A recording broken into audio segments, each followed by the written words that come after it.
हा विद्यार्थी मित्रांनो, आज आपण जे अगोदर आपण घेतलं 1.1 टिनाजर्स प्रेयर हे जे पोएम घेतलं त्या पोएमवरचे पुढची स्टेप म्हणजेच स्टांजा. त्या पोएमवर आधारित स्टांजाला आपण सुरुवात करत आहोत.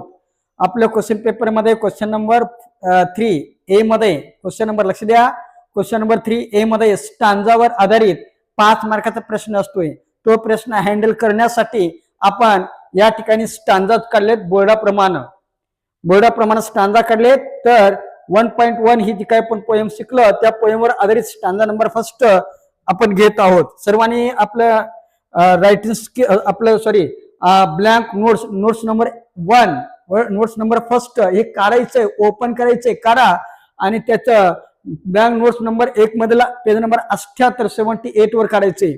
त्या ठिकाणी काय दिसेल तुम्हाला, तर त्या ठिकाणी स्टांजा नंबर फर्स्ट ते दिसेल 1.1 वर आधारित अ टीनेजर्स प्रेयर या पोएमवर आधारित. तर बाळांनो, आपण वेळ न घालवता आपण सुरुवात करूया. लक्ष द्या. तर question number first read the stanza and do the activities. Stanza वाचा आणि कृती पूर्ण करा. प्रत्येक स्टांजा कुठला का स्टांजा असणार तो स्टांजा 5 मार्काचा असेल बाळांनो पेपरमध्ये. क्वेश्चन नंबर 3 ए मध्ये स्टांजावर आधारित 5 मार्कासाठी प्रश्न असेल. त्या ठिकाणी एकूण 8 पोएम आहेत आपल्या सिलेबसला 10वीला. 8 पोएम आहेत. 8 पोएम पैकी कुठल्याही एका पोएमवर 5 मार्काचा प्रश्न क्वेश्चन नंबर 3 ए मध्ये 100% असणार तिथं. त्याच्यामुळे शंका घ्यायची बिलकुल गरज नाही. तर मग A1 ची ऍक्टिव्हिटी त्यामध्ये complete the following sentences by choosing correct alternative. हा A1 चा 2 मार्काला प्रश्न असतोय. तर काय म्हणले बाळांनो या प्रश्नामध्ये, कंप्लीट द फॉलोइंग सेंटेन्सेस, खालील वाक्य पूर्ण करा. काय करा? खालील वाक्य पूर्ण करा. कसं? By choosing the correct alternative, योग्य पर्याय निवडून. तर बाळांनो या प्रश्नाला ना 2 पर्याय दिलेले, ब्लँक जागा दिलेली इथं. ब्लँक ठिकाणी योग्य त्या ठिकाणी ऑप्शन निवडायचं दोन्हीपैकी, बरोबर आहे. आणि दोन्हीपैकी एक ऑप्शन निवडून आपल्या त्या ठिकाणी ब्लँक ठिकाणी भरायचं आणि वाक्य पूर्ण करायचे. तर बघूया 1 नंबरचं वाक्य बघूया आपण. अकॉर्डिंग टू द पोएट, कवीच्या मते, अकॉर्डिंग टू द पोएट कवीच्या मते dash are brought by each new day. तर कवीच्या मते डॅश हे दररोजचं घेऊन येत असते. तर न्यू बिगिनिंग की न्यू एंडिंग? तर बघा न्यू एंडिंग नाही तर न्यू बिगिनिंग जाय. तर लिहून घ्या इथं मग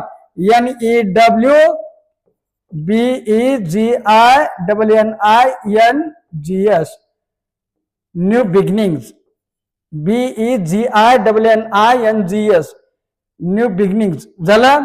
नंबर 2 बघानो, we must decide to take the road which leads to dash. आपण डॅश कडे रस्ता जाणारा निवडला पाहिजे. आपण डॅश कडे रस्ता जाणारा निवडला पाहिजे. तर विद्यार्थी मित्रांनो या ठिकाणी ग्रेट डिस्टेन्स की ग्रेट सक्सेस म्हणजे अंधाराकडे जाणारा रस्ता निवडला पाहिजे की प्रकाशाकडे जाणारा रस्ता निवडला पाहिजे, म्हणजे अपयशाकडे जाणारा रस्ता निवडला पाहिजे की यशाकडे जाणारा रस्ता निवडला पाहिजे. तर नक्कीच आपण जर विचार जर केला तर अंधाराकडे म्हणजेच अपयशाकडे नाही तर ग्रेट सक्सेस कडे जाणारा रस्ता आपण निवडला पाहिजे. म्हणून लिहून घ्या इथं GREAT great success, SUCCESS great success.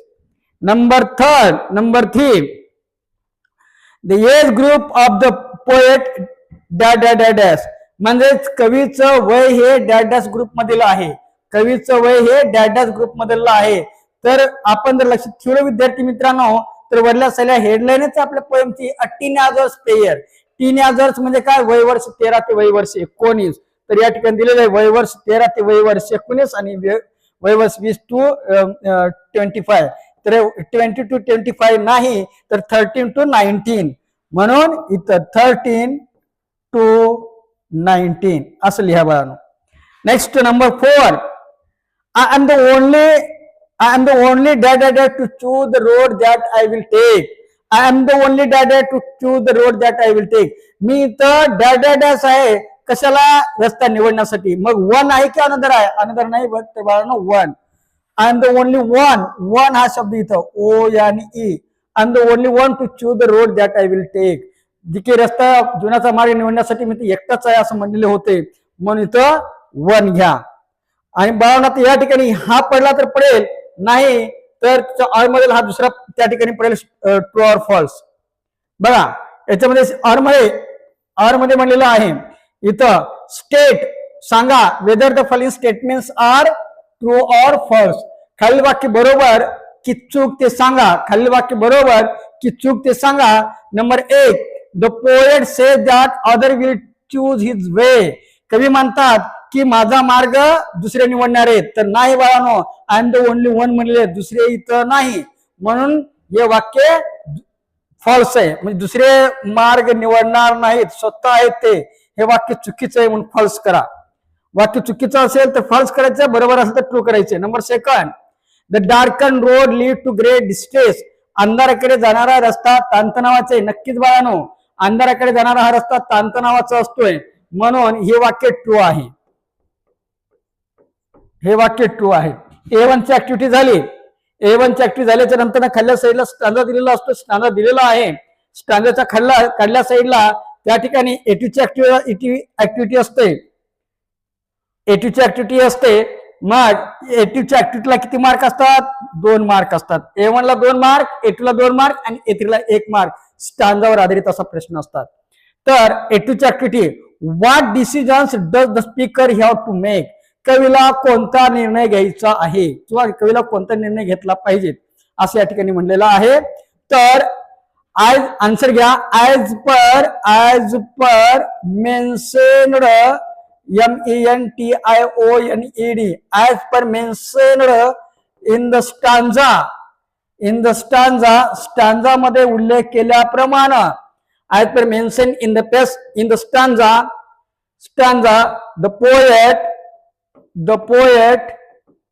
the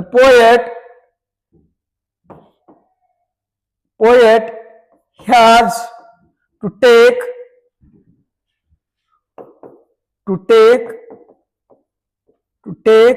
the road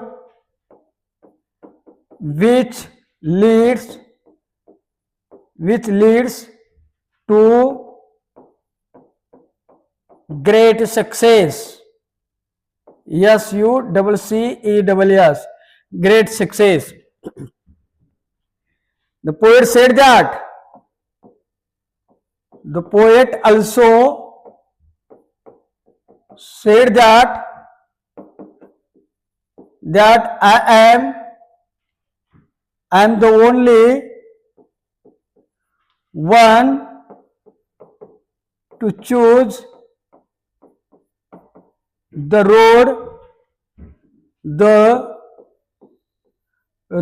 of my life. तर कवीला कोणता निर्णय घ्यायचा बाळांनो? आपण काय उत्तर दिलं? As per mention in the stanza मध्ये उल्लेख केल्याप्रमाणे. As per mentioned in the stanza म्हणजेच स्टांजा मध्ये उल्लेख केल्याप्रमाणे the poet has to take the road which lead to great success. कवीला तो रस्ता निवडायचा आहे की तो रस्ता यशाकडे जाणारा आहे, असा रस्ता त्यांना निवडायचा आहे. बरोबर आहे. The poet also sed that. कवीने हे सुद्धा सांगितलेले आहेत की I am the only one two choose the road of my life. कवीने हे सुद्धा सांगितलं की माझ्या जीवनाचा मार्ग निवडण्यासाठी मी इथे एकटाच आहे. याच्यावरून अर्थ निघते की कवीला काय कसा निर्णय घ्यायचा आहे, की कवीला आपल्या जीवनाचा मार्ग निवडण्याचा निर्णय त्या ठिकाणी घ्यायचा आहे. व्यवस्थित लिहून घ्या. तुमच्या नोट्समध्ये प्रत्येक प्रश्नाचं उत्तर, प्रत्येक क्वेश्चनचं आन्सर हे तुमच्या त्या ब्लँक नोट्स मध्ये लिहिलंच पाहिजे. बार व्हिडिओ बघू नका. एक वेळेस बघितल्याच्या नंतर तुमच्या ब्लँक नोट्स मध्ये लिहून घेतल्याच्या नंतर त्या ब्लँक नोट्सचा वापर करत चला वाचण्यासाठी. प्रत्येक लेक्चर पाहत चला, व्यवस्थित समजून घेत चला, लिहून घेत चला. आणि नंतर जे लिहून घेतलेत ना परत ते लेक्चर बघायची आवश्यकता नाही, कारण एक लेक्चर 8 दिवसासाठी तुमच्या ऍप मध्ये असणार आहे. त्याच्यानंतर ते लेक्चर तुमच्याकडे राहणार नाही. नेक्स्ट आता A3 चा प्रश्न बघा. A3 चा प्रश्न किती मार्काला आहे?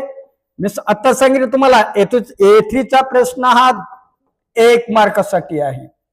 बरोबर आहे. या ठिकाणी काय म्हणले बघा? आयडेंटिफाय म्हणजे ओळखा. आयडेंटिफाय म्हणजे काय? ओळखा. Identify the figure of speech for the following. Figure of speech तर दिलेल्या लाईन मध्ये कोणतं फिगर ऑफ स्पीच आहे ते सांगा म्हटलेलं आहे. कोणतं फिगर ऑफ स्पीच आहे ते सांगा म्हणलेलं आहे. तर इच डे ब्रिंग न्यू बिगिनिंग. बाळांनो या वाक्यात जर पाहिलं हो का, ब्रिंग्स आणि बिगिनिंग्स हे दोन शब्द एकाच लाईन मध्ये आलेले आहेत. आणि जर एकाच लाईन मध्ये असे दोन शब्द आहेत, त्या दोन्ही शब्द सुरुवात समान उच्चारण म्हणजे लेटर न म्हणायला हरकत नाही 10वी पर्यंत मर्यादित. एकाच लाईन मध्ये असे दोन शब्द आले असतात, त्या दोन्ही शब्द सुरुवात समान उच्चारण झाली असते, म्हणजे त्या ठिकाणी लेटर म्हणायला हरकत नाही, त्यावेळेस ते अलिट्रेशन होत असते. म्हणून इथं बाळानं अलिट्रेशन ALLITERATION स्पेलिंग व्यवस्थित लिहित चला. ALLITERATION alliteration. हा तर बाळानं आणखीन याच्यामध्ये आणखीन एक फिगर ऑफ स्पीच आहे या लाईनीमध्ये का, तर इथं पर्सनिफिकेशन सुद्धा आहे.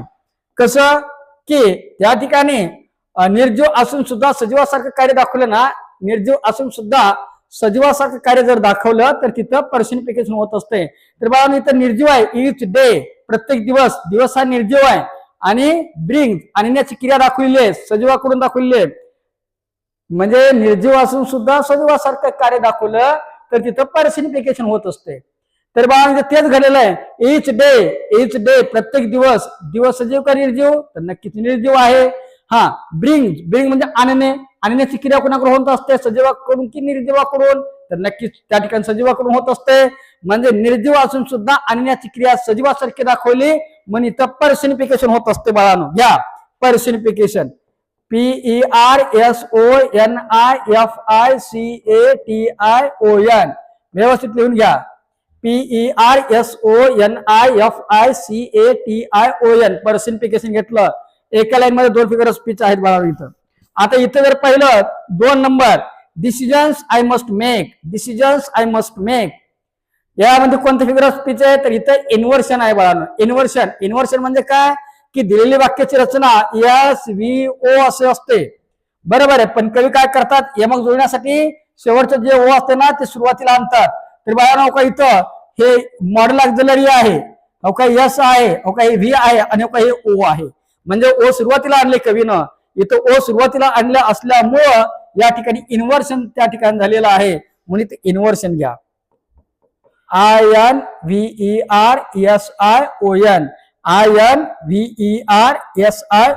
Inversion, inversion. इथं पहिला स्टँजा नंबर फर्स्ट बाळांनो झालेला आहे. आता दुसऱ्या स्टँजा नंबर फर्स्ट या ठिकाणी झालेला आहे.